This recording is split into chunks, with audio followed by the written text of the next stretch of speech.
Back together again, you and I, on a midweek Wednesday, December 8th, 2021 on Connecticut Today. We spoke with Connecticut State Police Union President Andy Matthews on his worries about new speed cameras being slated for some highway work zones in the state. State House Republican leader Vin Candelora chimed in on the current state redistricting process, which is heading apparently, at least for the time being, to the Connecticut Supreme Court for a ruling on a timeline. Speed enforcement cameras, where you drive through an area, and if you're going too fast, it'll register. There'll be a photo taken to your plate, cross-checked on a computer database, and guess what? You may end up getting a speeding ticket that you will have the chance to contest the way you get a ticket when you're pulled over. But this is going to be done, at least on a pilot basis, autonomously, in construction zones. The stated purpose is, they say, to get people to slow down in construction zones. That's always good. I think people still drive way too fast through there. But there are some people wondering about this. The bill never got passed, actually, in the last session. It was put into the budget implementer bill. I was telling you about that. They put rats in the bill that can't clear committees or get votes, and they become law anyway. One gentleman who's not too thrilled with this, and you might be surprised to hear that he's a retired state police trooper, and also he's the head of the state police union. Joining us right now on WICC, Andy Matthews is with us. Andy, hi, it's Paul Pacelli at WICC. How are you? How are you, sir? I'm good, and thanks for joining us today, Andy. I appreciate it. I was reading the story that you were quoted in, Andy, regarding the use of these automatic speed cameras in work zones. The state bills it as a real needed safety implement here, but from what I see, you take issue with that. What are your feelings on that, Andrew?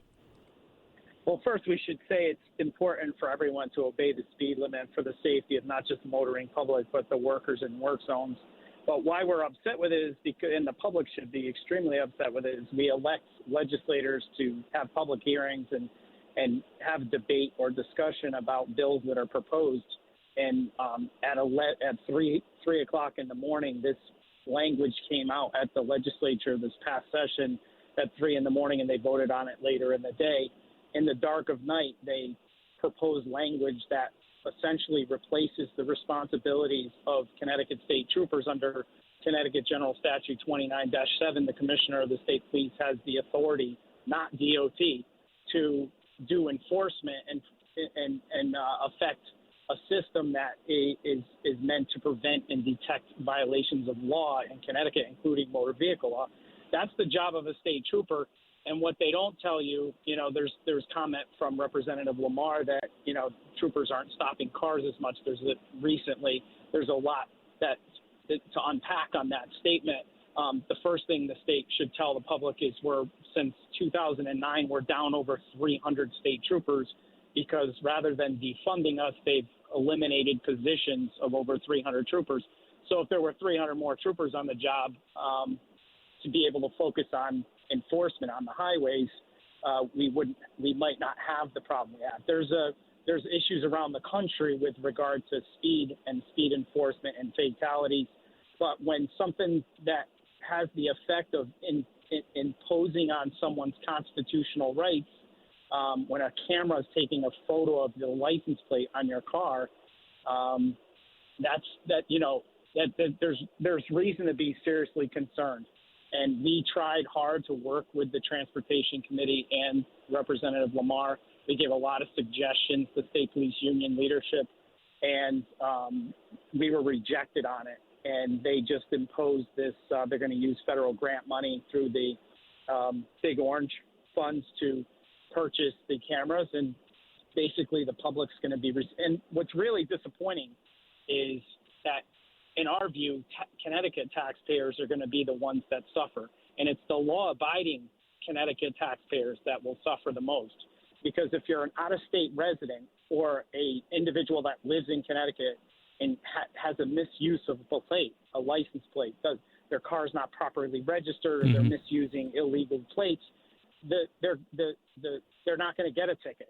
It's not going to go back to them. But if they're out of state, the state of Connecticut doesn't have the authority, if you refuse to pay the infraction, to suspend your out-of-state license or registration. It's only Connecticut residents. So not only do we see, if you had done a public hearing, the public would have been able to ask things such that are really critical, like they'd be able to question it, but also who's the third-party vendor that's getting the contract to install the cameras or use the cameras, and how is it really going to work, and who's going to be making the revenue. And around the country, you'll see a lot of states have attempted to use speed cameras, and it's failed, and many times on constitutional claims. Interesting. Andrew, hang on. Boy, you've laid out a lot here. Going to get deeper into it. A few more minutes coming up. Andrew, hang on. Back to you. Andrew Matthews is the guest, retired state trooper, now heads the state police union, saying, hey, this shouldn't replace troopers interacting with motorists. You shouldn't have a scenario here where somebody just mounts a camera there that takes a photo and then links that to your registration and sends you a ticket. More with Andrew Matthews straight ahead. First, traffic and weather together right here on WICC. At 3:42, the guest for a few more minutes, Andy Matthews, a retired state trooper, also heads now currently the State Police Troopers Union. Andy was quoted in a story in the Hartford Courant asking his opinion regarding the soon-to-be implementation, I guess, on a trial basis of some speed cameras at speed zones, at construction zones, rather, in the state, which we can all agree people should slow the heck down through. Just glide through them, crawl through them if you have to. You've got people there, and you hear, unfortunately, of construction workers that every couple of years you hear about a death or two at some of these construction zones. Andy, though, has a problem with this, and Andy, you didn't hold back on this line to the Hartford Courant as we continue with you. You said, quote, it's a revenue generator. That's all it is, 100%. Pretty tough line there, but you believe that, huh? Yeah, you look around the country, a lot of the states and municipalities that have tried this in the past, what they realize is the third-party vendor that brings in the camera system is the one that's making the revenue, and they take a large percentage of it. So a lot of it the purpose of it doesn't go to the taxpayers or to the general fund. It goes to the company. And, be interesting, because part of a public hearing would have allowed for people to understand from the third-party vendor who would supply the equipment, like, what is the contract? No one knows what the contract is. No one knows much about it. And that's why when things happen during COVID, the public can't go to the legislature. They can't speak and have the legislators hear from them. So, this whole system, when you come out with the way it was designed, and for it to come out at 3 o'clock in the morning and be voted on later without much of a debate, much conversation at all, is kind of sneaky in a way. And we're really disappointed that the chairman of the Transportation Committee chose to go this route. Andy, what do you say to somebody? And undoubtedly, Andy, there are people listening out saying, okay, I'm concerned about the cameras, but come on, this is a union guy who just wants more troopers on the road. Let the cameras do it. It's cheaper. What would you say to that person who might be listening right now? Well, if that person, for some reason, happens to drive through one of these speed cameras and gets a ticket versus a trooper. Just before I retired the last 3 years on the job, I was a sergeant in the traffic unit. And in 2009, we had 61 troopers in the traffic unit. Today, we have about 19. And those 19 are assigned to weigh stations. They're not even they're not up on the highway doing traffic enforcement, and one would think that is. But if a trooper stops you, I would say to that person, if a trooper stops you, there may be a reason why you're speeding or accelerated at the moment you are captured on a laser or radar or a camera. And we have the ability to have the discretion to have not only do you have under your Sixth Amendment rights, the right to face your accuser and to speak to someone, like you have the right. We as troopers have to calibrate their equipment. We have a duty to calibrate and swear under an oath that it's true and accurate. And when you get stopped by a trooper, you can have a conversation, and that trooper, he or she has the ability to use their discretion that they're given under the authority of law to give you a break, to give you a written warning, a verbal warning, or an infraction if they feel it's necessary. Not so with a camera. And all we want is fundamental fairness. I don't see how the Transportation Committee could ever think that unfairly targeting, in our opinion, the taxpayers of Connecticut versus out-of-state. I mean, if you're on our highways, which I'm sure you travel, out-of-state drivers are completely reckless on our highways. I mean, there's other, citizens of Connecticut that are as well that we stop and arrest. But you ask anyone, a lot of the people that are driving extremely reckless on our roadways are from out-of-state, and you see the out-of-state tags. It's not going to affect them in the same way it is a Connecticut resident. I mean, they get a ticket in the mail, they'll throw it in the trash. It doesn't make sense. So that's what I would say to someone that questions it. You're more likely to get a break and have discretion used, which should be allowed by a trooper, not a camera. So, for example, if you get pulled over and one of your troopers was to say, "What are you doing, sir?" and this trooper could tell you, "Listen, my father just had a heart attack. My wife, can't breathe or whatever," and you can't say that to a traffic camera. Yeah, and there's always some circumstance, right? And the problem with this system, the way it's been written, is they were concerned 2 years ago during the legislative session, they were going to take photos of the operator. And there was question about constitutionality and images of people's person. And so what they decided in this language, if you read the bill, is the language says that they're going to take a photo of the license plate on the vehicle. Okay, so if it's actually registered to that vehicle, we'll assume that's the scenario. It goes to the infraction goes to the registered owner of the vehicle. You may not have been even the operator. As a trooper, to answer your question on the trooper pulling you over versus the camera, the trooper is going to issue the infraction to the operator, not the registered owner. So that seems unfair to an owner of a vehicle just because you let a friend drive it. Now you're responsible for an infraction. You have to take the day off from work to go to court to contest a ticket that someone else might have been driving, or if someone steals the plates off your car and drives a different vehicle down the roadway, you're going to get an infraction. I mean, it's just a burden on the taxpayers. Look, there is truth. We're always open and honest with the public and the press. There is truth. Yes, we are a union. Our job is to protect the work that our troopers do. That is true. The state saves between 57 and 60 million a year not having 300 more troopers out in the field on the roadways to do the job they're complaining we're not able to do. Like, we still have the same staffing levels in the state police at our troop levels that we did in the 1960s. Like, no one talks about that. No one says, hey, we've reduced and saved the taxpayers and the general funds $60 million annually on having 300 less troopers. But we've been telling them for over a decade that this is the effect of that. You can't have it both ways. You need either have the proper staffing level, have a traffic unit that's out there enforcing the laws, and use them the way it's intended, not speed cameras. And it's just we're focused now on, because we can't be heard by the legislature. We've gotten to the point where we also believe it's somewhat of an attack on law enforcement again, because some legislators believe that they'd like to have less interaction between police and the public. There's some of that going on. But our job now is, if the legislature is not going to listen to us anymore, then we're just going to help educate the public on how to defeat the infractions they get. Like this, it's completely unfair, especially, again, to Connecticut residents. And this isn't something the public should accept or expect from elected leaders to protect them at the Capitol. That's not what we're supposed to do. Again, let's get back to the reality is everyone should slow down when they go through a work zone.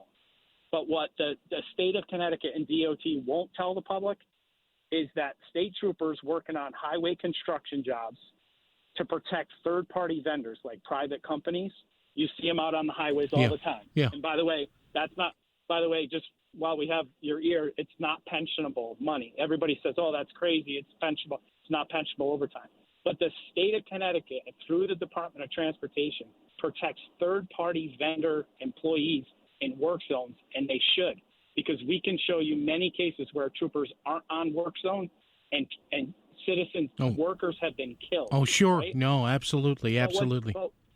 But the problem we have is that DOT won't protect their own workers. If you read the language, this is to allow for speed cameras to be moved around the state in work zones for DOT employees working their shift. The state of Connecticut will pay for troopers to protect third-party vendor employees, but not their own employees. Someone should ask why. Well, that's interesting stuff. Andy Matthews, retired state police trooper, currently heads the troopers union. A problem he has and his rank and file have with these speed cameras coming up. Andy, good to speak with you again. We appreciate it. If I don't talk to you, happy holidays, and we'll chat down the road. Thank you for the time. We appreciate it. Be safe. Thanks, Andy Matthews there. All right, folks, what do you think? We've made an effort here on the show to keep you updated as to what's going on with the redistricting here in Connecticut. Again, just to set you up here so you know what's going on. When the U.S. Census is done, every 10 years, each state gets data. They get the numbers as to how the population has shifted in their state and how they may have to redraw boundary lines for the state House, the state Senate, and, of course, the congressional districts. U.S. Senate doesn't abide by this because there's always going to be, 2 Senate members per state, but the House seats have to be redrawn a little bit, and the state House and state Senate seats as well to maintain a population balance. You can't have one district double the size of another as far as population.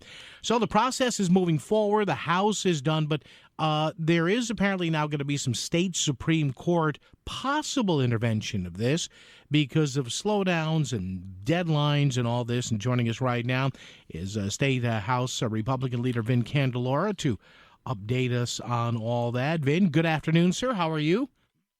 Good afternoon. How you doing? Good, Vin. Good to have you on. Okay, so I'm reading here now where there's, I guess, going to be a hearing tomorrow or a teleconference, Vin, that is going to end up involving the state Supreme Court about deadlines, about what they may want to do, about what the options still are. So lay it out for us. What's going on tomorrow?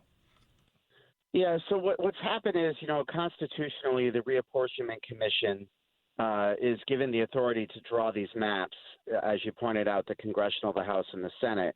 November 30th at midnight, those deadlines came and went. Now, normally, if we were able to get everything done, the maps get filed with the Secretary of State. After November 30th at midnight, the Supreme Court now takes over because we did not get to be able to draw the congressional map. And so we are asking the court to give us 3 weeks. So it was commencing December 1st to December 21st in order to give us time to draw the congressional maps. It was really driven by the fact that the data came so late. Normally we get it in April. We didn't have all the data formulated until September. So it didn't give us a lot of time. We prioritized the state and Senate and House maps because they're the most complicated and need this time for Congress. Yeah, because Congress, those other maps, Vin, 36 state Senate seats, 151 House seats, and I've had Jason Perillo on, and you brought about that before. I mean, that's not easy. You're doing street by street, neighborhood by neighborhood. But the congressional map, Vin, can be tricky as well because it is, 700 and something thousand in each district that's got to be balanced off to keep the districts viable, correct? Yeah, that's right. So you nibble around the edges. There's certain towns that are squarely going to fall into one of those districts, and then you're sort of changing the borders.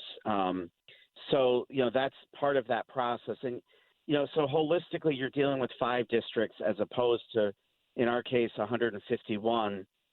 It doesn't take as much time to draw, but again, we needed that additional time. Now the court has several options. Tomorrow the hearing is at 9:30.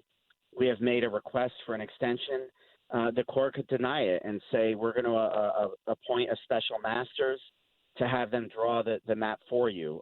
I hope they don't do that. I think that would be a big mistake because this reapportionment committee is a bipartisan committee made up of 4 Republicans, 4 Democrats, and then we have the 9th person that has agreed to not break a tie. It's a purer process than giving all this power to one person. And so I hope the court recognizes that we just need additional time because of COVID, and we could try to get this job done. Yeah, when I saw that mentioned in the story, Vin, and you just mentioned it now, special master, who would that be? I mean, you know, I know it's a way you don't want to go because it is somewhat of a partisan issue. You want to settle it, you know, as gentlemanly as possible. But any notion who this might be? Where might they be from? Yeah, there isn't a notion yet, but 10 years ago, that's exactly what happened. The Republicans and Democrats couldn't agree upon a map. They hit an impasse. They went to the Supreme Court, and the court had appointed a special masters and gave them instruction to draw a map with the least amount of change. And so that was disappointing to us because, when you look at the map, we have a weird construct between the 1st and the 5th district. And part of that was driven 20 years ago when we had to reduce congressional seats down from 6 seats down to 5. Yeah. And so, there was a reason why that gerrymandering occurred. Now that we don't have that challenge, we would like to sort of try to put those districts a little bit back to normal. For instance, you look at Torrington sharing a district with Hartford, that looks a little strange when the towns neighboring them are in a different district than them. So we would like to start to have that conversation at least with the Reapportionment Commission. And I saw, Vin, where a lot of what may happen or one of the driving areas of this is the fact that there's been a pretty good influx into Fairfield County, which has made Fairfield County much more populous over the past 10 years or so. So that has to be taken into account, correct? That's right. I think there's about 25,000 additional people in the 4th congressional district. So that district is going to shrink and condense further into Fairfield County.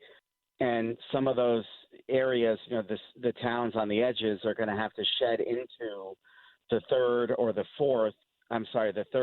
5th. And then our 2nd congressional district, which is all of eastern Connecticut, needs to grow by about 20,000. So we're going to have to see some of that population shift all the way across to eastern Connecticut. And it's interesting, Vin, and State House Leader Vin Candelora is the guest here for a couple more minutes. Vin, it's interesting because that 2nd district was always big on area, almost half the state, and a little small on population. But now, as you mentioned, a lot of the population growth is starting to match the huge area of the 2nd out there. Yeah, it's still growing. So that will take up, from a geographic standpoint, probably about half the state. That's amazing. Well, Vin, listen, good luck. We'll keep tabs on this. Again, we'll keep an eye on it. I'll let people know the hearing is tomorrow at 9:30. Now, will the court decide something right away? Because I gotta think, Vin, they've got a notion of what they want to do. This can't drag out. This won't be a get back to us in 2 weeks thing. Will we know tomorrow? No, I would hope we would know by tomorrow or Friday that we would get some direction from the court of whether we can continue as a reapportionment commission or if they're going to appoint a special master. I would imagine that they're going to give us this time to try to work together. All right, we should all hope. Vin Candelora, State House Rep, North Branford, House Minority Leader. We'll keep an eye on this. Vin, as always, thank you. Take care, and we'll talk down the road. Great. Thank you. All right. Thank you, Vin. Appreciate it. All right. There you go. So we have a probably by this time tomorrow, we will know where the congressional districts are going here.